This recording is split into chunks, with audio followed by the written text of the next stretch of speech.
is J.C. Bose. Jagadish Chandra Bose's wireless inventions antedated those of Marconi. Overhearing this provocative remark, I walked closer to a sidewalk group of professors engaged in scientific discussion. If my motive in joining them was racial pride, I regret it. I cannot deny my keen interest in evidence that India can play a leading part in physics and not metaphysics alone.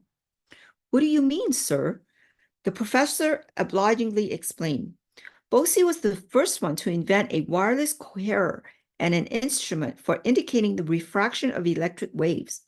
But the Indian scientist did not exploit his inventions commercially. He soon turned his attention from the inorganic to the organic world. His revolution discoveries as a plant physiologist are outpacing even his radical achievements as a physicist. I politely thanked my mentor. He added, "The great scientist is one of my brother professors at Presidency College." I paid a visit the next day to the sage at his home, which was close to mine.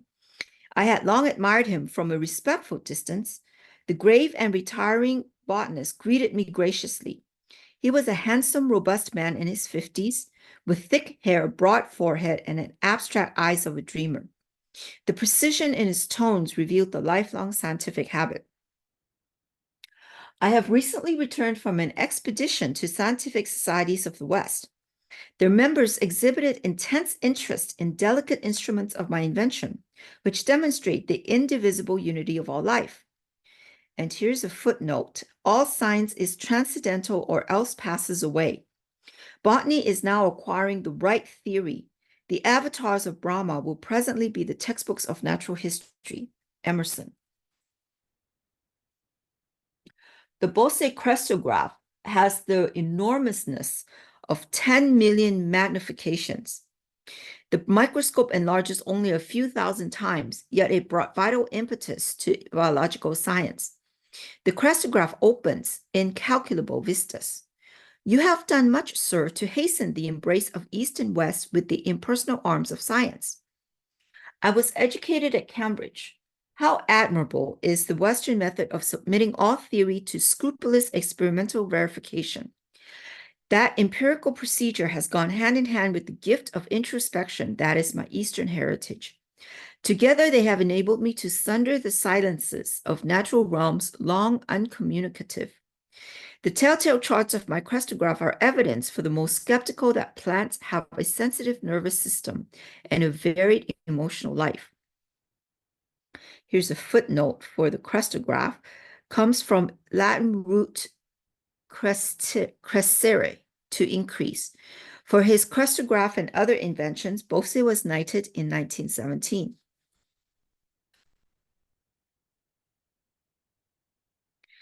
Love, hate, joy, fear, pleasure, pain, excitability, stupor, and countless other appropriate responses to stimuli are as universal in plants as in animals. The unique throb of life in all creation could seem only poetic imagery before your advent, Professor. A saint I once knew would never pluck flowers. Shall I rob the rosebush of its pride and beauty?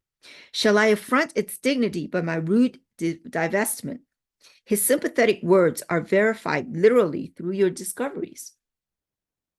The poet is intimate with truth, while the scientist approaches awkwardly. Come someday to my laboratory and see the unequivocal testimony of the crystallograph. Gracefully, I accepted the invitation and took my departure.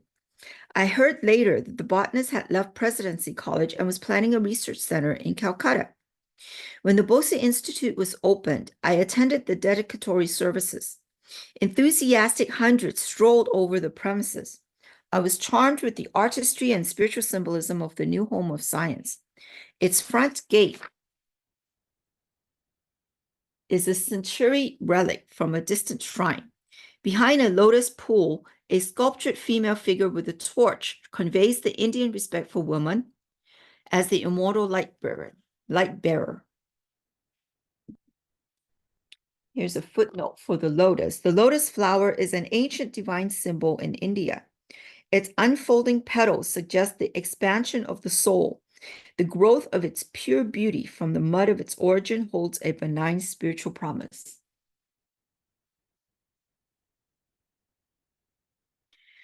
A small temple in a garden is consecrated to the noumenon beyond phenomena. Thought of the divine incorporeity is suggested by the absence of any altar image. Bose's speech on this great occasion might have issued from the lips of one of the inspired ancient rishis. I dedicate today this institute as not merely a laboratory, but a temple. His reverent solemnity stole like an unseen cloak over the crowded auditorium. In the pursuit of my investigations, I was unconsciously led into the border regions of physics and physiology. To my amazement, I found boundary lines vanishing, the points of contact emerging between the realms of the living and the non-living. Inorganic matter was perceived as anything but inert.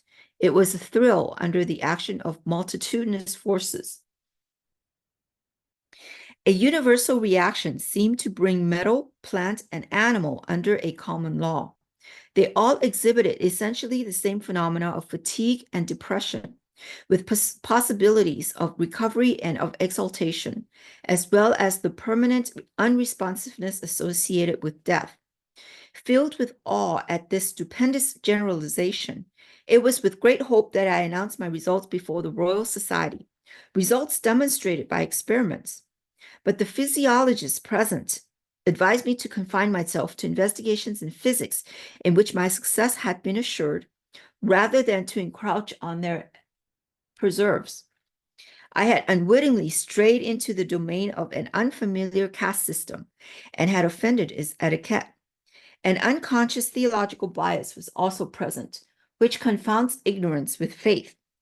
It is often forgotten that he who has surrounded us with this ever-evolving mystery of creation has also implanted in us the desire to question and understand.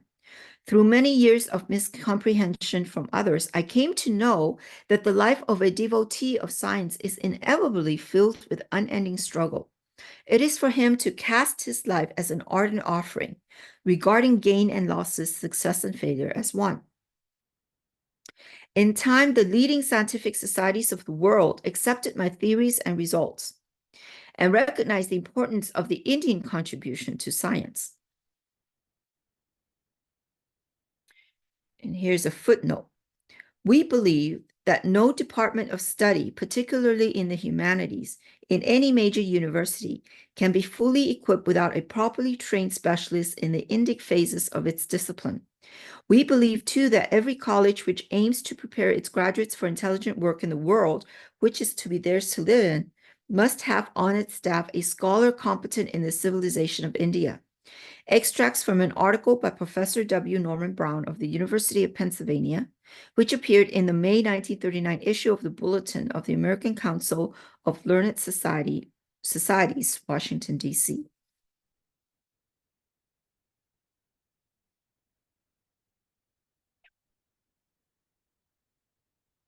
Can anything small or circumscribed ever satisfy the mind of India?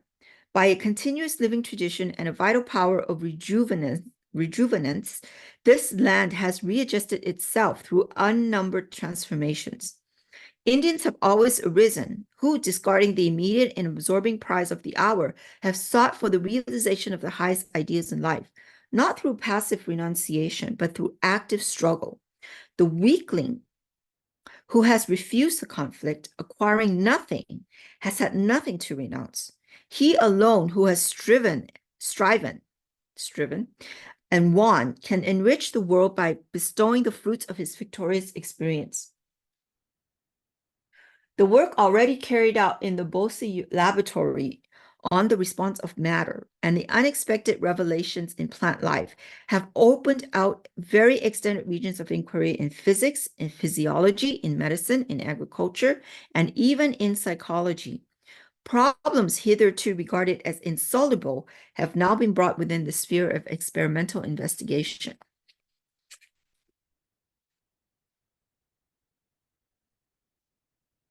But high success is not to be obtained without rigid exactitude. Hence the long battery of supersensitive instruments and apparatus of my design, which stand before you today in their cases in the entrance hall. They tell you of the protracted efforts to get behind the deceptive seeming into the reality that remains unseen, of the continuous toil and persistence and resourcefulness called forth to overcome human limitations. All creative scientists know that the true laboratory is the mind, where behind illusions they uncover the laws of truth. The lectures given here will not be mere repetitions of secondhand knowledge. They will announce new discoveries, demonstrated for the first time in these halls. Through regular publication of the work of the Institute, these Indian contributions will reach the whole world. They will become public property. No patents will ever be taken. The spirit of our national culture demands that we should forever be free from the desecration of utilizing knowledge only for personal gain. It is my further wish that the facilities of this institute be available as far as possible to all workers, from all countries. In this, I am attempting to carry on the traditions of my country. As far back as 25 centuries, India welcomed to its ancient universities at Nalanda and Taxila scholars from all parts of the world. Although science is neither of the East nor of the West, but rather international in its universality, yet India is specially fitted to make great contributions. Oh, yet India is specially fitted to make great contributions. And here's a footnote. The atomic structure of matter was well known to ancient Hindus. One of the 6 systems of Indian philosophy is Vaisesika, from the Sanskrit root visesas, atomic individuality. One of the foremost Vaisesika expounders was Alukya, also called Kananda, the atom eater, born about 2,800 years ago. In an article by Taramata in East West, April 1934, a summary of Vaisesika scientific knowledge was given as follows. Though the modern atomic theory is generally considered a new advance of science, it was brilliantly expounded long ago by Kananda, the atom eater. The Sanskrit anus can be properly translated as atom, in the latter's literal Greek sense of uncut or indivisible. Other scientific expositions of Vaisesika treatise of the BBC era, here, continuing the footnote, include 1, the movement of needles toward magnets, 2, the circulation of water in plants, 3, Akash or ether, inert and structureless as a basis for transmitting subtle forces, 4, the solar fire as a cause of all other forms of heat, 5, heat as the cause of molecular change, 6, the law of gravitation as caused by the quality that adheres in earth atoms to give them their attractive power or downward pull. 7, the kinetic nature of all energy. Causation as always rooted in an expenditure of energy or a redistribution of motion. 8, universal dissolution through disintegration of atoms. 9, the radiation of heat and light rays, infinitely small particles darting forth in all directions with inconceivable speed, the modern cosmic rays theory. 10, the relativity of time and space. Vaisesika assigned the origin of the world to atoms, eternal in their nature, i.e., their ultimate peculiarities. These atoms were regarded as possessing an incessant vibratory motion. The recent discovery that an atom is a miniature solar system would be no news to the old Vaisesika philosophers, who also reduced time to its furthest mathematical concept by describing the smallest unit of time, kala, as the period taken by an atom to traverse its own unit of space.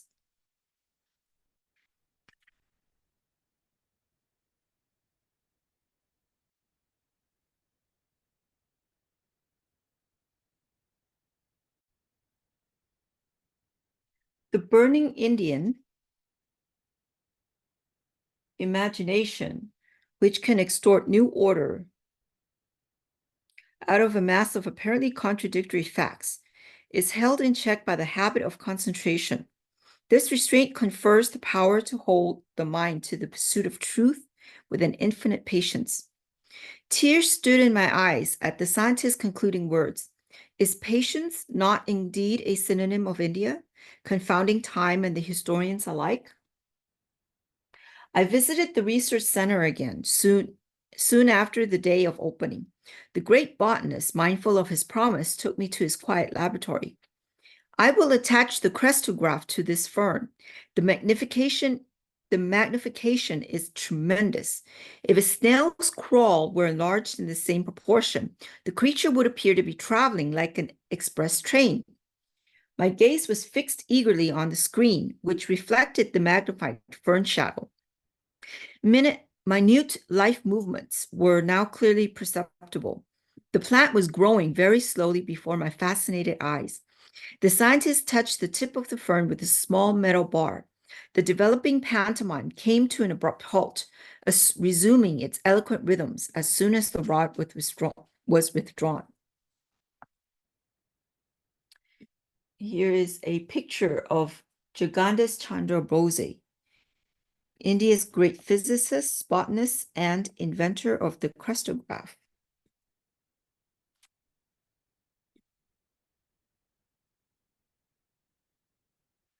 You saw how any slight outside interference is detrimental to the sensitive tissues, Bose remarked. Watch, I will now administer chloroform and then give an antidote. The effect of the chloroform discontinued all growth. The antidote was revivifying. The revolutionary gestures on the screen held me more aptly than a movie plot. My companion, here in the role of villain, thrust a sharp instrument through a part of the fern. Pain was indicated by spasmodic flutters. When he passed the razor partially through the stem, the shadow was violently agitated, then stilled itself with the final punctuation of death. By first chloroforming a huge tree, I achieved a successful transplantation. Let me move the camera closer here. Oops. Okay, there you go. Sorry about that. Usually such monarchs of the forest die very quickly after being moved. Jagardist smiled happily as he recounted the life-saving maneuver. Graphs of my delicate apparatus have proved that trees possess a circulatory system. Their sap movements correspond to the blood pressure of animal bodies. The ascent of sap is not execrable on the mechanical grounds ordinarily advanced, such as capillary attraction. The phenomenon has been revealed through the crestograph as the activity of living cells. Peristaltic waves issue from the cylindrical tube which extends down a tree and serves as an actual heart. The more deeply we perceive, the more striking becomes the evidence that a uniform plan links every form in manifold nature. The great scientist pointed to another Bose instrument. I will show you experiments on a piece of tin. The life force in metals responds adversely or beneficially to stimuli. Ink markings will register the various reactions. Deeply engrossed, I watched the graph which recorded the characteristic waves of atomic structure. When the professor applied chloroform to the tin, the vibratory writing stopped. They recommenced as the metal slowly regained its normal state. My companion dispensed a poisonous chemical.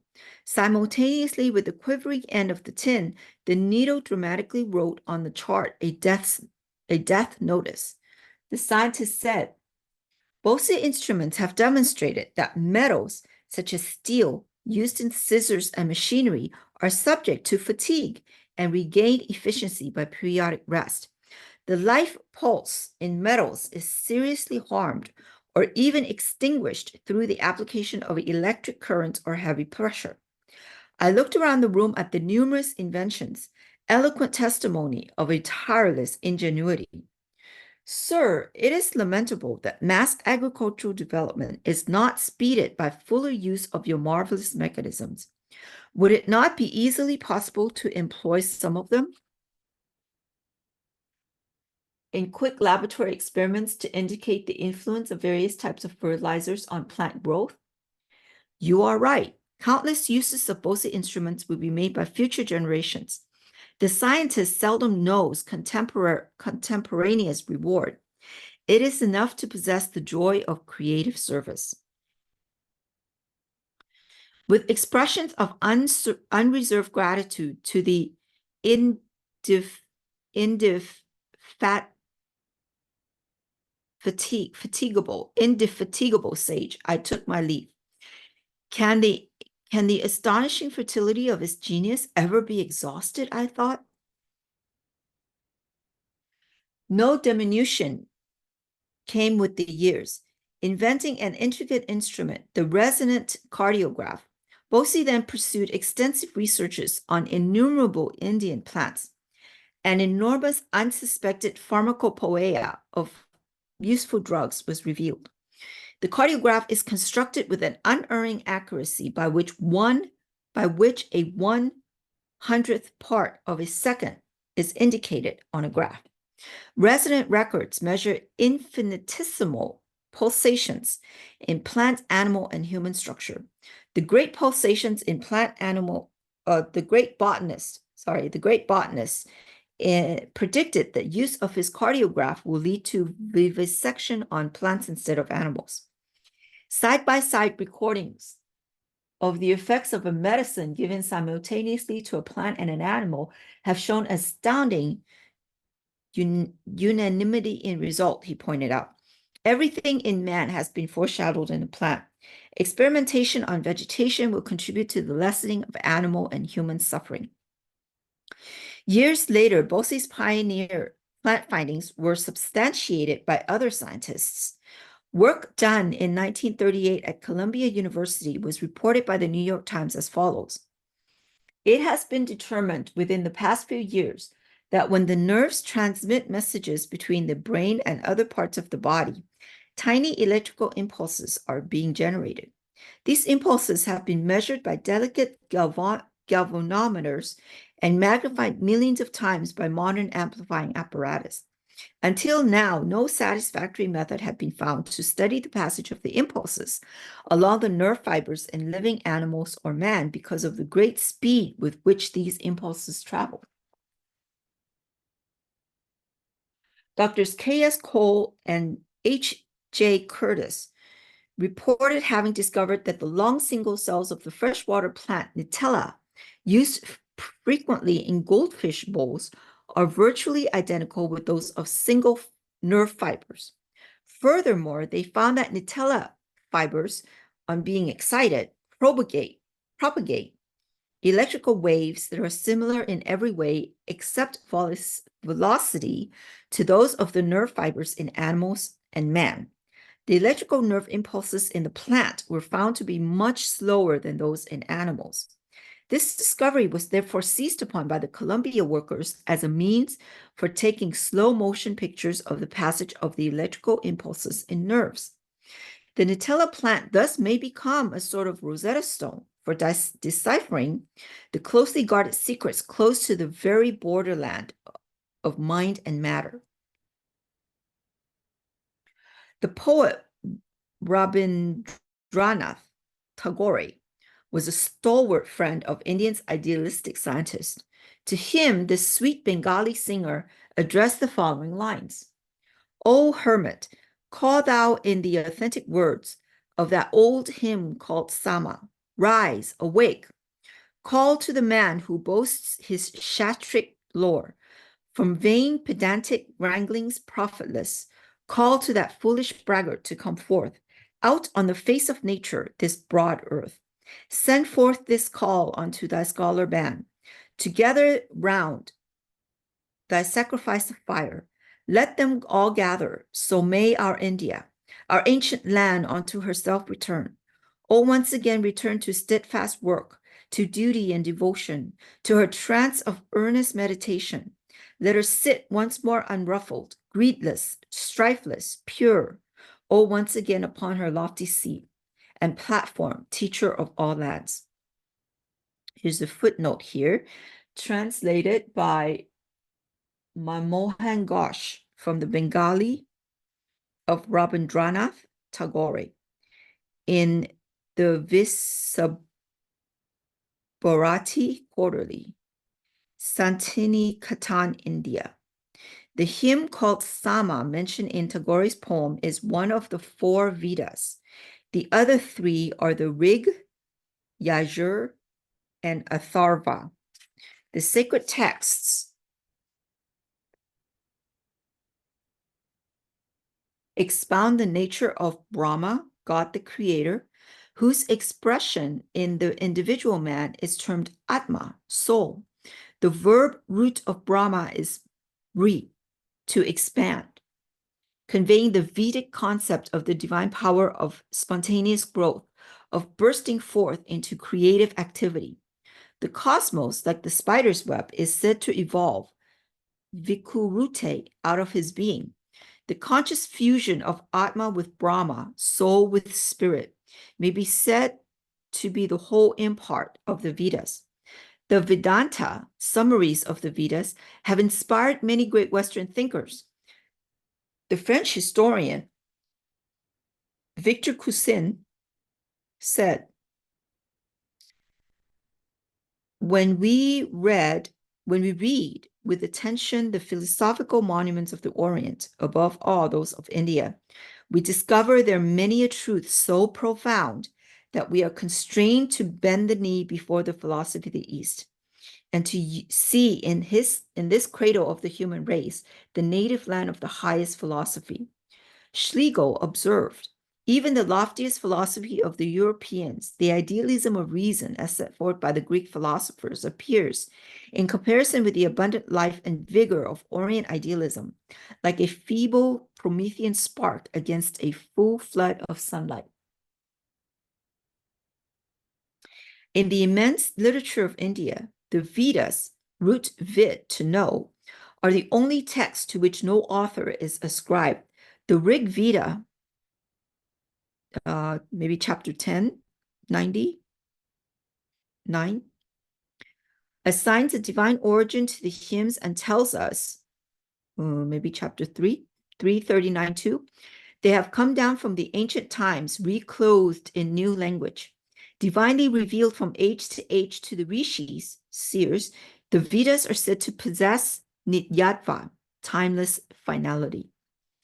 The Vedas were a revelation by sound, directly heard, shruti, by the rishis. It is essentially a literature of chant and recitation. For millenniums, therefore, the 100,000 couplets of the Vedas were not written down, but were orally transmitted by Brahmin priests. Paper and stone alike are subject to the obliterating effects of time. The Vedas have persisted down the ages because the rishis understood the superiority of mind over matter as the proper means of transmittal. What can excel the tablets of the heart? By observing the particular order, anupurvi, in which the Vedic words occur, and with the aid of phonological rules for combination of sounds, sandhi, and for the relation of letters, sanatana, and by proving in certain mathematical ways the accuracy of the memorized text, the Brahmins have uniquely preserved from a dim antiquity the original purity of the Vedas. Each syllable, akshara, of a Vedic word is endowed with significance and efficacy. See page 367. End of chapter 8.